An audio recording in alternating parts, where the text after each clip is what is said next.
The virtue signalers, formerly known as SJWs, seem to have finally defeated J.K. Rowling in her effort to clear out and clean out Harry Potter, keeping it the way it was forevermore. Today we'll tell you the trap that was laid down and how she stepped straight into it.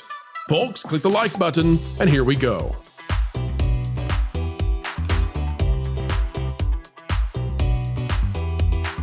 Hello, ladies and gentlemen. Welcome back to the Pro Channel, where we as ever endeavor to explain entertainment, even when it is bad news indeed, for those who have been writing and doing what we need for a great society. J.K. Rowling has fallen for the trap. She has stepped into it. We're going to explain exactly what that is and how it's working. We're going to that place to do so. If you're any kind of fan of Harry Potter, or if you have any interest in the culture war, this is where you need to be so that you can see how not to do this to yourself in the future.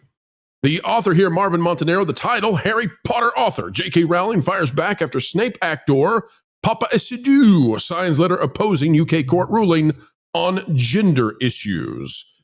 He has come out and basically denounced what J.K. Rowling believes when it comes to guys and girls and how they identify. Now, it's far more than that. Hang tight, I'm going to explain it. J.K. Rowling has already found herself at odds with Snape actor Papa Asidue, according to ahead of the upcoming HBO Harry Potter series.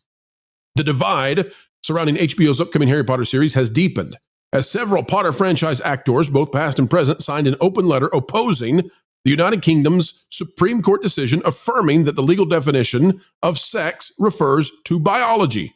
Among the signatories were Fantastic Beasts star Eddie Redmayne, original film series actress Katie Leung, and most notably Papa Asidue, who will portray Severus Snape in the new television adaptation. Now, as you all can see, Papa Asidue is not the typical person you would pick for Snape, because Snape is described in the books and is portrayed in the movies as being a very, very light-skinned individual. And that light skin color is more about displaying that he is the kind of person who dwells indoors. He hides. He is the kind of person that you cannot trust because he's never out in daylight.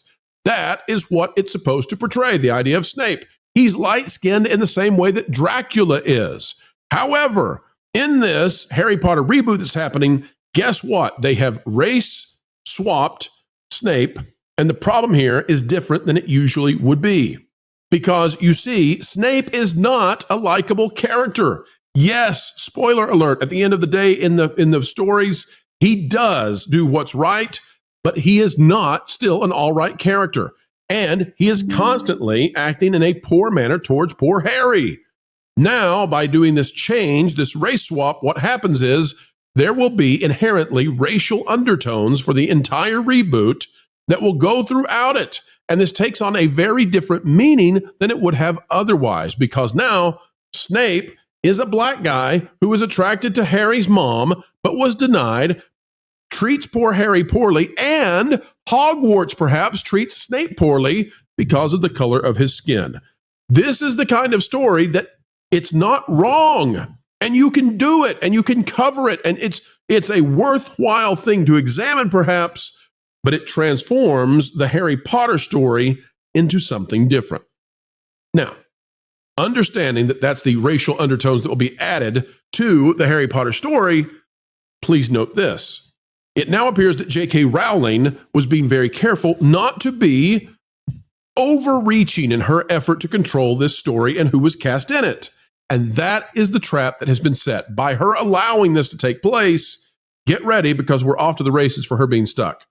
It says in the open letter, and again, going back to these actors who have signed this thing, which drew over 2,000 signatures from within the entertainment and academic industries, claimed the court's rulings undermine the lived reality and threatens the safety of individuals who identify differently from their sex at birth. It prompted backlash across social media, with critics and supporters of J.K. Rowling once again colliding in a very public debate. Rowling, who had celebrated the UK court's decision as a win, posted a lengthy essay on X addressing the letter and those who signed it. It says, in light of recent open letters from academia and the arts criticizing the UK Supreme Court ruling on sex-based rights, it's possibly worth remembering that nobody sane believes or has ever believed that humans can change their biology in that way, or that binary sex isn't a material fact. She goes on to talk about this. But she is being called out by these people, and Papa Isidou is one of the signatories on it. She's saying that he's not sane, but she has said now that she will not and could not and should not push to have him fired.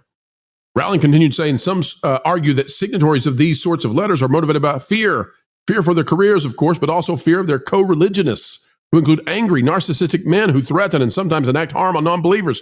She's talking about the man who will be playing Snape. But ultimately, she says this.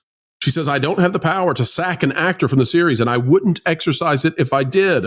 I don't believe in taking away people's jobs or livelihoods because they hold legally protected beliefs that differ from mine. Let's talk about the trap now. Folks, what is this reboot supposed to be about? It's supposed to be about bringing back the Harry Potter characters that you know and love and going back to the original vision envisioned by J.K. Rowling. And she's supposed to be having creative control and making sure that it stays true to the original vision that people love. But instead, what is happening? Well, you're getting these kinds of casting decisions, like with Papa Isidou, which brings in a racial issue of someone being mistreated and mistreating other people across races. It's not a wrong story to tell, but it's a different story than what was told in the books and in the films. This is a different story. It's racially charged now. Okay, understanding that. J.K. Rowling did not say no to this. She was open to it. She allowed this to happen. She decided to step back and say, based on what I want, I'm going to allow this person to portray this show in a way that I never anticipated. It brings in a new dynamic that didn't exist before. She's doing all of this with the hope, I would believe, that these actors will treat her more fairly than the original cast does and did. She made Emma Watson. She made Daniel. These people rose to fame based on what she did. They owe her everything, and yet they loathe her with everything inside them. They denounce her at every given opportunity. Now she has a chance to bring back people who will treat her fairly, who will treat her with the kind of respect that she deserves. And rather than that happening, already the trap has been set because she can't counter this. She can't counter this because just like there are the racial tones that will now exist in the show, in this reboot, which will be the new version of Harry Potter, kids growing up, if this show is successful, they will think of Snape in a different way than they thought in the past. And literally, you could have done this with almost any other character except for Harry and Snape, and nobody would have cared or cried out about it. This changes the dynamic, but almost any other character you could change, no big deal.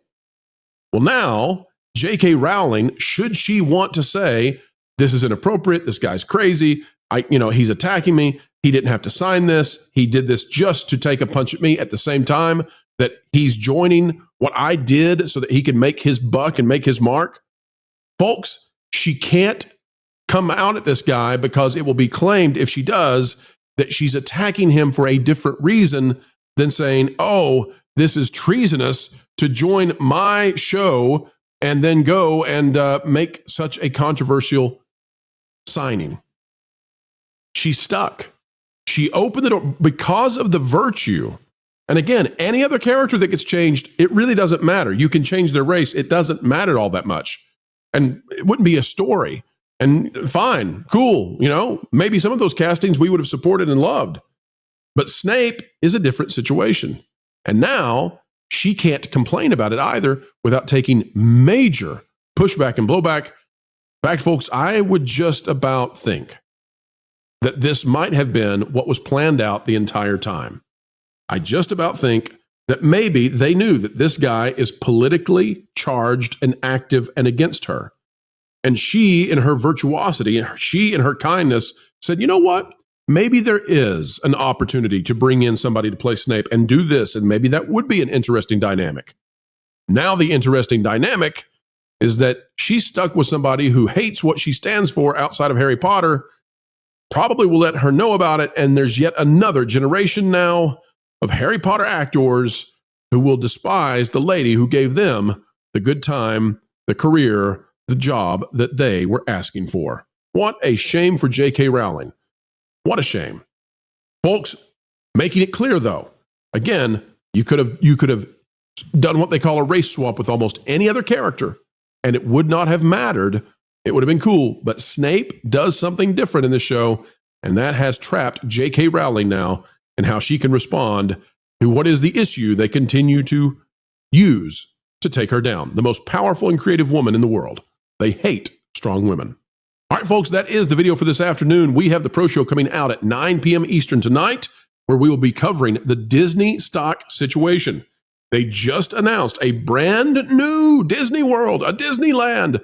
They announced the big one. It's a new Middle Eastern Disney resort.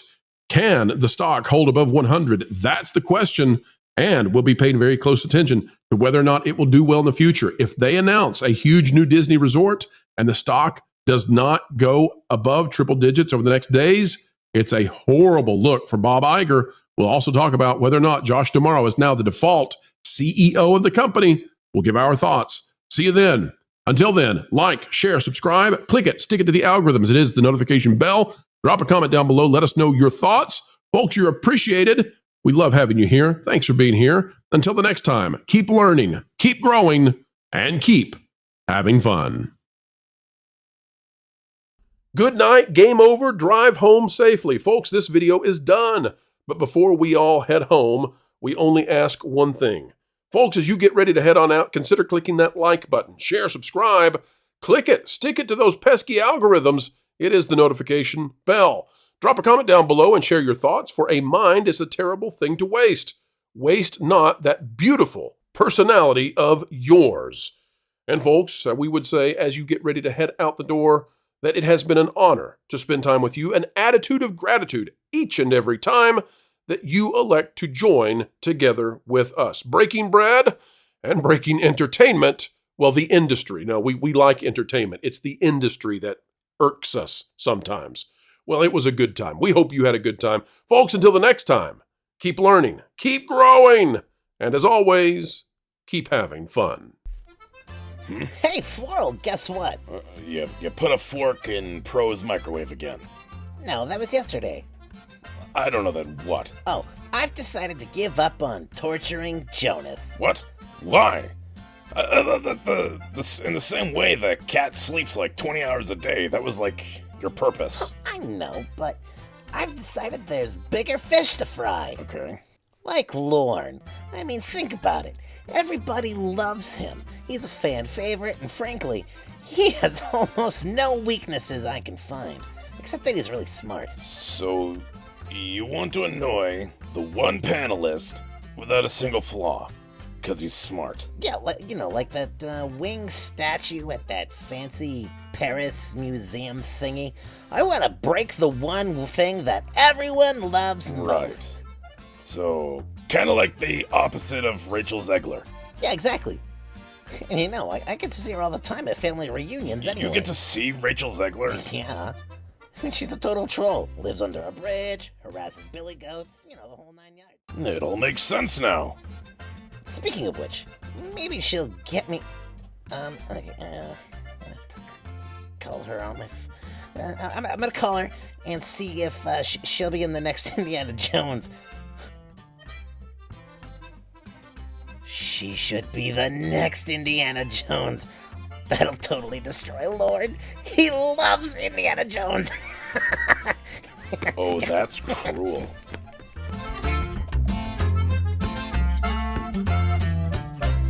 Hey, Rach. I've got a cool idea for you that involves a whip and snakes. I love that description. It's perfect. I know, right? Weird, as we always say.